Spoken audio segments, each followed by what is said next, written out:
Hinikayat ng Malacanang ang publiko na bigyan muna ng pagkakataon ng PNP Highway Patrol Group para ipakita ang kanilang kakayahang gampanan ng ibinigay sa kanilang tungkulin na paluwagin ang daloy ng trapiko sa kahabaan ng EDSA. Inihag ito ni PCOO Secretary Sunny Coloma sa pangamba ng ilan na bumalik ang cotton cups at mga klorong na sasakyan. Ang detalye yan ihatid ni Rocky Ignacio live.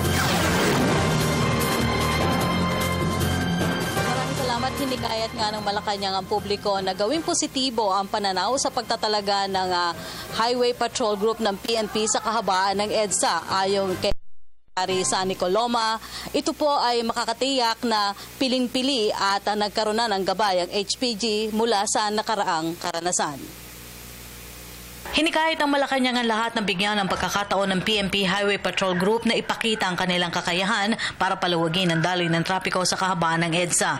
Sinabi ito ni Presidential Communications Secretary Sunny Coloma sa pangamba umano na ilan na bumalik ang cotton cups, colorum at iba pang uri ng krimen kung saan dating nasangkot umano ang ilang kagawad ng HPG. Paliwanag ng kalihim, magsisilbing gabay ang hindi magandang nakaraan sa HPG sa muling pagtatalaga sa kanila para tugunan ang masikip na daloy ng trapiko. Mas mainam na bigyan natin ng positibong pananaw ang bagay na yan dahil malawak at malalim ang epekto ng traffic congestion. At isa sa mahalagang aspeto ng tugon ng pamahalaan sa problemang yan ay yung mas epektibong traffic law enforcement. Batid yan ng ating Philippine National Police at determinado silang ayusin yung pagpapatupad ng batas trapiko. Kung meron mang hindi magandang karanasan noong nakaraan, iyon ay magsisilbing gabay para wag na maulit ito at tiyak namang pipili ng pinakaresponsable at pinakatapat sa paglilingkod ng mga kagawad ng Highway Patrol Group. Bigyan natin sila ng pagkakataon na patunayan yung kanilang kahusayan at yung kanilang tapat na paglilingkod. Nauna nang sinabi na Palacio na itinalaga ang HPG bilang lead agency sa trapiko sa EDSA dahil sa pagkakaroon ng sapat na kakayahan at kagamitan. Siyempre, sila ay mga kagawad ng pulis. Bawat kagawad ng Philippine National Police ngayon ay armado. Kailangan yun sa pagganap ng kanilang tungkulin. At meron din silang mga motorized vehicles. May motorsiklo, may patrol car.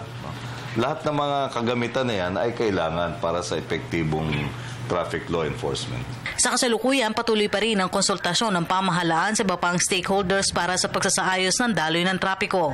Habang nag-uusap tayo rito ay patuloy din yung mga konsultasyon. Kung hindi ako nagkakamali, sa araw na ito, sina Chairman Hines ng LTFRB ay nakikipagpulong sa provincial at city bus operators dahil mahalaga yung kanilang papel sa pagpapadali ng daloy ng trapiko.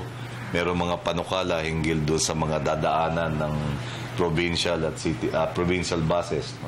Dahil kasama din sila doon sa vehicle load sa EDSA.